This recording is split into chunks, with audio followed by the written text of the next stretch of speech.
பெண்கள் அடி எடுத்துக்கிறாங்க, எப்படி இருக்காங்க? நல்லா தான் இருக்குது. இப்போ இருக்கிற கேர்ள்ஸ்க்கு எஜுகேஷ்னல் எல்லாருக்குமே உமன்ஸுக்கு நல்ல சேஃப்டி அண்ட் செக்யூர்டாக இருக்குது. தென் அடுத்தடுத்து அவர் வந்தாருன்னா ரொம்ப நல்லா தான் இருக்கும். தமிழ்நாட்டில் 2026 எலெக்ஷன் வரப்போகுது.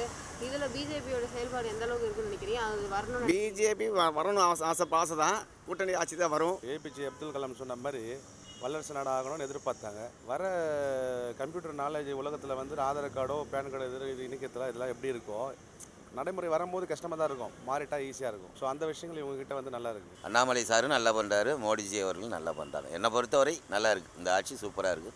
அடுத்து வந்தாலும் மோடி சார் வரணும், அண்ணாமலை சார் வரணும். காங்கிரஸை விட பிஜேபி இது நல்லா இருக்குது. எனக்கு என்னமோ நம்ம தமிழ்நாட்டில் ரொம்ப நல்லா இருக்கிற மாதிரி தான் தோன்றுது. நெக்ஸ்ட்டும் அவர் வரணுங்கிறது தான் எனக்கு ஆசை. ரொம்ப நல்லா போயிட்டுருக்கு. இதே வந்து தமிழ்நாட்டிலே வந்தால் இன்னும் மிக சிறப்பாக இருக்கும். நல்லா போயிட்டுருக்கு. இதே இப்படியே போனால் நல்லாயிருக்கும். நல்ல ஆட்சியை தான் பிடிச்சிருக்காங்க. அடுத்தடுத்து போனால் நல்லா தான் இருக்கும். எங்கள் அண்ணாமலை பற்றி இப்போ ஊரே சொல்லுதில்ல, இத்தனை வருஷம் இருந்தது வந்து டிஎம்கே ஏடிஎம்கே எல்லாம் தான் இருந்தாங்க. இப்போ நாளைக்கு ஏடிஎம்கே கூட்டணி இருந்தால் இருக்குது, அது வேறு சமாச்சாரம். இத்தனை வருஷம் டிஎம்கே இருந்து என்னத்தை பண்ணிட்டாங்க? பஸ் விட்டது தான் வேறு என்ன பண்ணிட்டாங்க? 5 லட்சம் கோடி கடன் வாங்கி வச்சதான் மிச்சம்.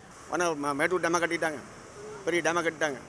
5 லட்சம் கோடிக்கு ஒரு நியாயம் வேண்டாமா? எனக்கு போட்டு பாருங்கள், ஒன்றும் சிறப்பாக இல்லை டிஎம்கே ஆச்சு, அவ்வளோதான். தமிழ்நாட்டில் பிஜேபி வந்து நல்லா தான் இருக்கும். பட் ஒரே பேசிக் பாலிடிக்ஸ் அப்படின்றது எந்த விஷயம்னா மாறலாம். கூட்டணி கட்சி பேஸ் பண்ணி மாறதுக்கு வாய்ப்பு இருக்குது. மாறாமல் தனித்துவம் மாறதான் நல்லா இருக்கும். இப்போ இந்த காஷ்மீரில் நடந்த ஆபரேஷன் சூப்பர் ரொம்ப நல்லா இருந்தது. ஆமாம், நல்ல நடவடிக்கை. இன்னும் கூட என்ன கேட்டால் இன்னும் கூட ஜாஸ்தி செய்யலாம். வேணாம் போயிட்டு போகிறான். நம்மளை பற்றி அவனுக்கு தெரியாதுல்ல, நம்ம யார் என்னன்றதை அவனுக்கு தெரியாமல் நம்மளை கை வச்சுட்டான், அதுக்கும் உதவாங்கினான். அந்த நாட்டு மக்கள் பாவம் தானே, அதனால இதோட போதும். பக்காவாக இருந்ததும்மா. அவ்வளோ பெரிய பெரிய ஆளுங்களாமே நொடிச்சு போகிறாங்களே, எவ்வளோ பஞ்ச் பண்ணியிருக்காரு. அதோட வேறு என்ன வேணும் நமக்கு? கொஞ்சம் கொஞ்சமாக ஆக்கிரமிப்பு பண்ணுறவங்களையும் எல்லாம் கேட்ச் பண்ணி பிடிக்கிறாங்கல்ல, ரொம்ப பிடிச்சிருந்தது எனக்கு. இப்போ ஆப்ரேஷன் சிந்தூரால் இந்தியாவோட மதிப்பு வந்து உலக நாடுகள் நடுவில் நல்ல ஒரு கௌரவமாக தான் இருக்குது.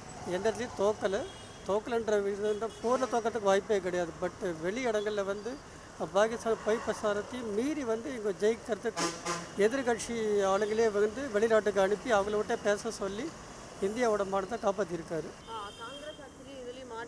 காங்கிரஸ் ஆட்சியில் இவ்வளோ விறுவிறுப்பு கிடையாது, இவ்வளோ சுறுசுறுப்பு கிடையாது. எல்லாமே ஊழல் தான் பண்ணாங்க, ஃபேர் பாக்ஸ் ஊழல் பண்ணாங்க, நிறைய பண்ணாங்க. இங்கே இருந்தாலும் தெரிவிக்காது. இது வந்து நாட்டுக்கு நல்லது பண்ணியிருக்காரு. விவசாயத்தில் 4வது ரேங்க் வந்திருக்குது, விவசாயம் நல்லா முன்னேற்றம் அடைஞ்சிருக்குது, எல்லாம் பண்ணியிருக்காங்க.